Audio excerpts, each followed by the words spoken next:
মা, মা। কি ব্যাপার, এত দেরি করলি যে? বুঝলে মেনু, সত্যের ঢাক আপনি কি হয়েছে বলো তো বাবা? যা হবার তাই হয়েছে। ভিকির ফাঁসির আদেশ হয়েছে। জানো মেনু, বিচারকের রায় শুনে মনে হলো এই দেশটা সবকিছু এখনো শেষ হয়ে যায়নি। এখনো মানুষ সত্যিকারের বিচার পাচ্ছে, অপরাধীদের সাজা হচ্ছে। হয়েছে হয়েছে, এবার হাত মুখ ধুয়ে কিছু মুখে দেবে, চলো। দে, আমি নিয়ে যাচ্ছি। এই ভাইয়া, তুই কোথায় যাচ্ছিস? কি হয়েছে? আমার রুমে গিয়ে দেখ তোর জন্য কি অপেক্ষা করছে। আমার জন্য? কে? গিয়ে দেখ না। আহা, কে এসেছে বলবি তো? আহা, চল তো, চল।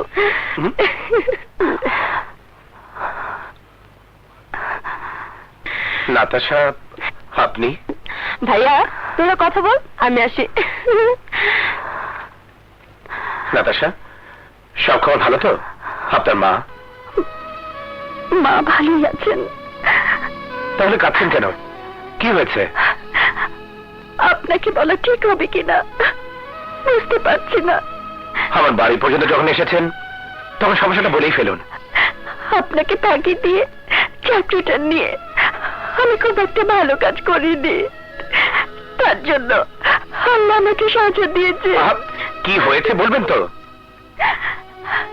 সেদিন অফিসে সবাই চলে গিয়েছিল, আমি আর ম্যানেজার কুতুব আলী রুমের মধ্যে একা ছিলাম। সুযোগ পেয়ে ম্যানেজার আমার উপর বসো না, বসো। আপনি কি করছেন? কিছু না, অনেক আসামি চাকরি দিয়েছি, সে আশা পূরণ করবে না।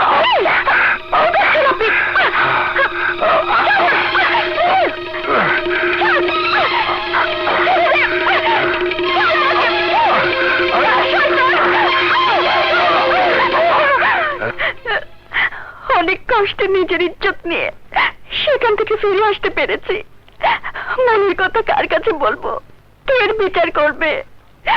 তাই আর কারো খোঁজ না পেয়ে আপনার কাছে।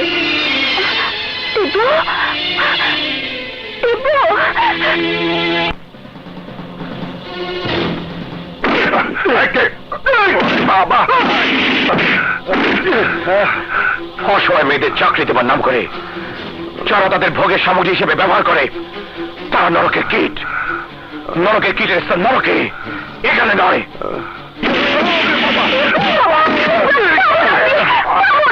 আপনি কি করছেন? সরে যান নাতাশা। না তীব্র, অনেক হয়েছে। আমাকে মাফ করে দিতে বলুন। আপনি আমার মা, আপনি আমার বোন। জীবনে আমি আর কোনোদিন কোনো মেয়ে মানুষকে হাত দেবো না। আমাকে ছেড়ে যেতে বলুন প্লিজ ম্যাডাম, প্লিজ আপা। তীব্র, অনেক হয়েছে, চলুন। যদি তোর গায়ে হাত তোলার কারণে ম্যাডামের চাকরি চলে যায়, পরের বার এসে তোকে আমি খুন করবো। না না, চাকরি যাবে না। কাল থেকে ম্যাডাম আবার অফিসে আসবেন, কিন্তু আমাকে মারবেন না please. Sorry sir. It's okay, it's okay. তীব্র, তীব্র।